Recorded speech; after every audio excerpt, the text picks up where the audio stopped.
Imagine this for a moment. You've just walked into your boss's office and he says to you, "How are you?" And you say, "Fine," because that's what you think is what your boss wants to hear.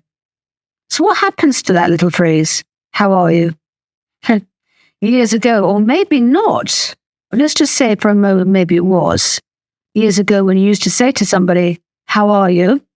you might, only might, wait long enough for an answer, for a response. Now, the question of, "Hello, how are you?" Fine. It's almost like one sentence. Now, when you say that to somebody, what do you expect? Do you really want them to tell you the story of their life? Do you really want them to tell you how they're really feeling? And do you want them to start sharing with you? And you think to yourself, my goodness, they could actually tell me.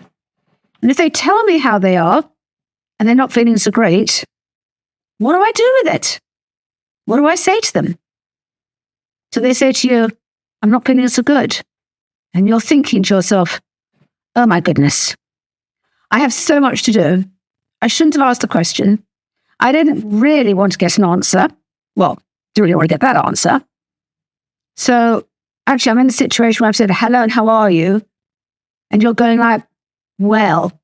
And as soon as you hear that word, "well," said with a big, deep breath, you're thinking to yourself, oh my goodness, I shouldn't have asked you. You took it at face value. You thought to yourself, do I really want to tell him? He has asked the question. Maybe he really would like to know, or not, as the case may be. So what do we do with the question, "How are you?" Well, if it's common day parlance, "Hello, how are you?" Fine. "Hello, how are you?" Good. "Hello, how are you?" Okay. Hello, how are you? Great. Let's just accept the fact that it is how should we describe it? A courteous communication. It's not a communication where you really want that person to tell you how they are. You don't really want that. So how do you actually get through to somebody and speak to that person so they actually feel comfortable in opening up to you? Well, if you've asked the question of "Hello, how are you?"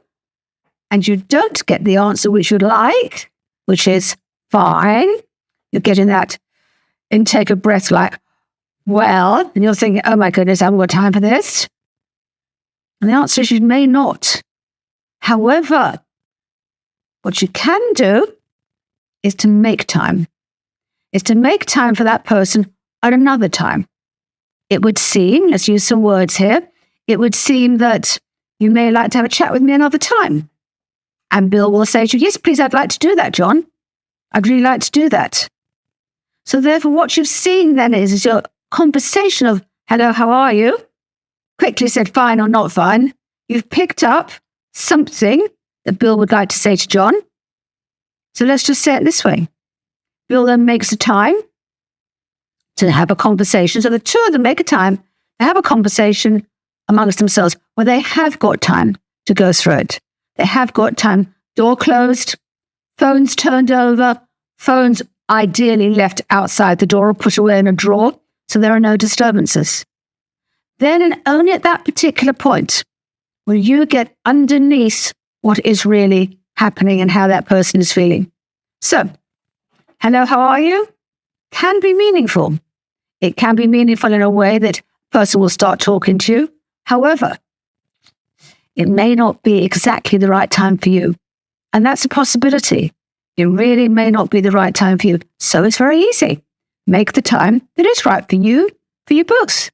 You can both do that. So therefore, you can ask the question, "Hello, how are you?" knowing that you can do something about it, knowing that you can wait for that response, waiting for that person to be truthful to you. Because wouldn't you rather have a situation where you know what's going on with one of your employees? You know how they are feeling, how they are managing. You don't want them to become an absenteeism statistic. You really don't want that.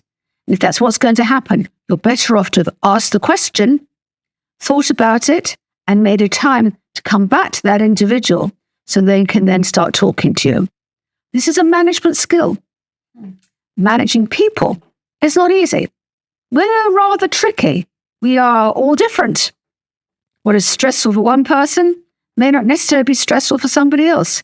We are indeed, as I said, rather tricky. So, is there a lot to learn about how to manage stress? Yes, there is. But let's start. Let's start with the very, very first question. And that very first question is asking the question, how are you? And knowing that you can respond and you can manage that after they've actually said to you, well, good luck.